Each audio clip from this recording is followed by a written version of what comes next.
I hadn't worked out for a couple of days, obviously because of getting things ready to go to Bermuda. I didn't bring any training equipment with me, any elastic bands or anything like that. So I decided that I was going to do a bunch of push-ups and sit-ups. So my goal for that time before going out to Andy and re-showering again was 500 push-ups in sets of 25s and 500 sit-ups in sets of 25. So I do 25 push-ups, 25 sit-ups, 25 push-ups, 25 sit-ups with a minute's rest between each, and that was it then. There was a little table in the room of 2 chairs, so I pulled the 2 chairs together and I used them for dips.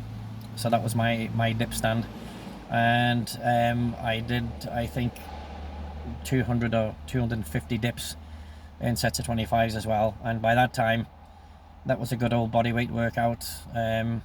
My push-ups were flat. I would do a set of push-ups flat on the ground, and then I would do them inclined, so my feet were on the bed and my hands were on the ground. So that was a good push for the chest as well, and triceps. And so that was my workout, and I was kind of glad. And I think I did some air squats as well. I think a couple of hundred air squats. So that was a pretty decent little workout, a good pump, and yeah, a bit of a sweat on. So all in all, that took me about an hour to do everything.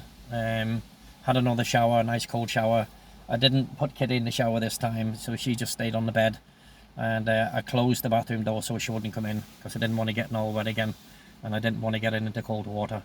And so yeah, that was me dressed, pumped, dressed, and ready to rock and roll.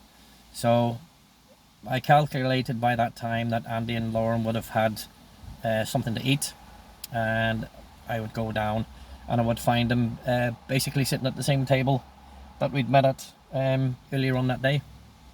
They just finished lunch, or even an evening meal, whatever you want to call it, and I came over and said hello. Andy asked me to sit down. I asked Laura, I said, do you mind if I join you for a few minutes? Yeah, no problem at all.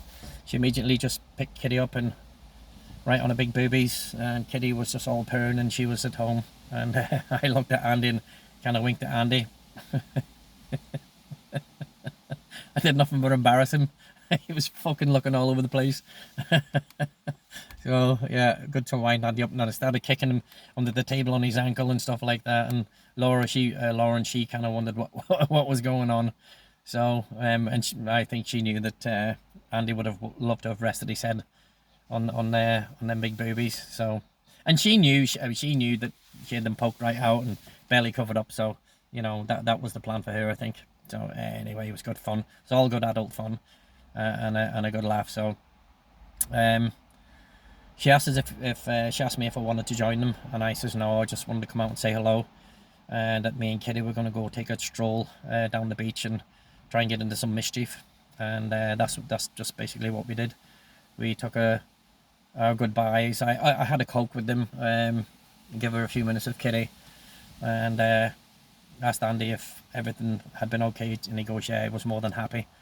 And so yeah, he was happy, had a pocket full of cash, and he was able to keep his business running, keep his plane in the air, and pay his suppliers, which was, you know, Andy's life. And that was it.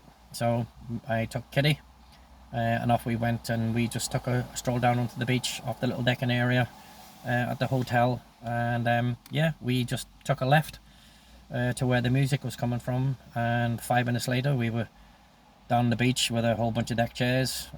Not particularly any building behind it, but just a nice big open area. And there was a local band down there, and they were playing a bit of Bob Marley and the Wailers, and some other bits and pieces of reggae music, and all the white people were up.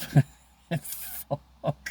All the white people were up trying to fucking trying to dance like Jamaicans. They were like a bunch of geriatrics and fucking acid. It was unreal.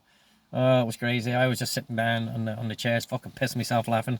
Fucking white people really can't fucking dance in general, especially to Caribbean music or black music. I was fucking dying, and it was the best bit of fun I hadn't seen in a long time. It's fucking cracked up. I thought my ribs were gonna break at one point. I was laughing that hard, and then the fucking tears were flying down my eyes. It was crazy. I think somebody just got an onion and rubbed an onion in my eyes. It was absolutely brilliant. One of the best times one of the best times I'd ever seen, and I've never forgot that, to be honest. So that was brilliant.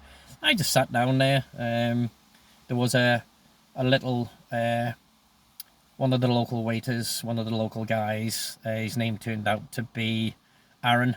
A really nice guy, 18 or 19 years of age. And he came down and asked me would I like to order a drink. And I just says, what's your name, bud? And Aaron. I said, Aaron, can you just squeeze me some fresh orange juice? And I says, and just throw a couple of little, ice cubes in it. Don't kill it with ice. Just more orange juice. A couple ice cubes. I said I only want 2 or 3 ice cubes. I didn't want to pay for a jar of ice and fucking very little orange juice. And he says, yes, no problem. Give him a few minutes. It was $3 American for over a pint of orange juice, and I gave him $5 tip. I always gave $5 tips, for a drink and stuff like that, because, those girls and guys, they depended on their wages for tips, especially if they fucking worked for Americans. So they probably got a basic little wage, and the rest of their salary was tips. And I know that because when I lived and worked in Houston, up in Kingwood with David a few years later, I worked at a TJI Fridays, and my basic salary was $100 flat, and that was 2000. I think that was like 2002 when I first went to live up in the States and stuff, and the rest of my money was on tips. And I made good money because of my accent and not being American. People love to talk to me, they love to hear me talk to them, they love to hear my accent, and I made a lot of money just on that alone. And so yeah, those guys, had relied on tips for the wages, and $5 isn't much, at the end of the day. But I would see the other Americans giving them $1 or 75 cents or $1.50 or something like that. I just thought to myself, that's why rich Americans stay rich Americans, because they're fucking miserable with giving the money out. So anyway, $5 is nothing.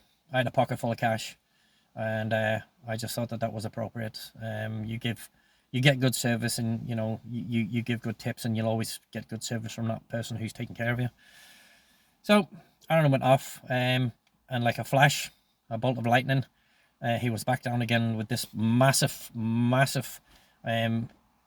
huge glass of must have been fucking 1.5 liters of orange juice, and it was lovely.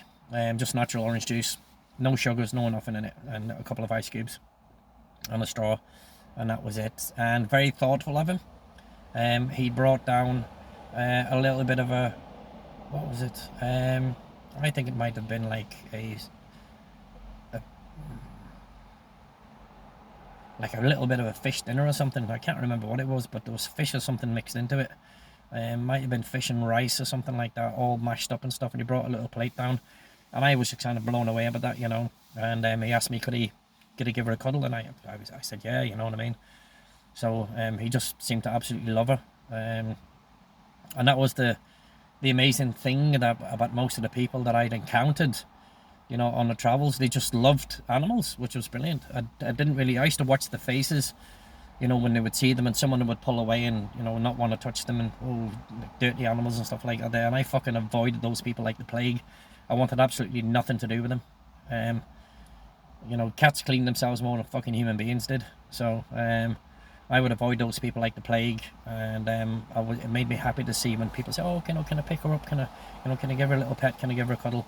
And I would gravitate towards those people because, what had she done to anybody? Nothing. She was just a little cat, and it was great to see.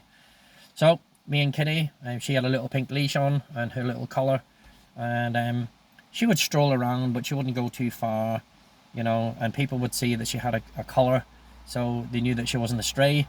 And they would see me with her pink leash, and they would ask me if it was okay to pick her up and stuff, and she was quite happy, kind of walking from table to table and chair to chair, and getting pets and stuff. And I would always walk after her and make sure I kept an eye on her, that she didn't go too far, nobody kicked her or fucking stood on her or stuff like that, because if they had done that, they would have got my fucking boot right down the back of the mouth. So, but it was good to see that nobody had hurt her.